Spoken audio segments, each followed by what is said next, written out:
છોરું કછોરું થાય પણ માવતર કમાવતર ન થાય. ઈ જે કહેવત છે ને, હરીશ રાણાના પિતા અને માતા અશોકભાઈ ને નિર્મલાબેન, એને સંપૂર્ણપણે સત્ય ઠેરવી.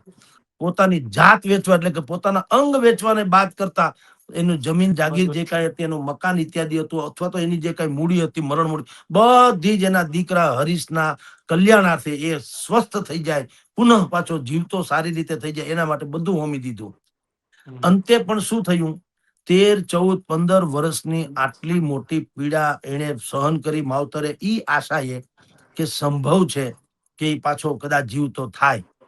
પણ કમનસીબે એના ભાગ્ય નબળા અને મેળ ન પડ્યો, તો એને હવે વિદાય આપવી પડી. મેં આની પહેલા થોડી વાર પહેલા તમને કીધું, ઘરેથી દીકરાને વિદાય કઈ રીતે આપી કે જા બેટા તારું શરીર શાંત કર. આ કે જેવીતી વાત છે, જીવતા જીવ દીકરાને વળાવવો, એ તો કઈ જેવી તેવી વાત તો છે નહીં. પાષાણ હૃદયનો માણસનું હૃદય પણ પીગળી જાય એવી કરુણાંતિકા કહી શકાય, એવી આ ઘટના છે.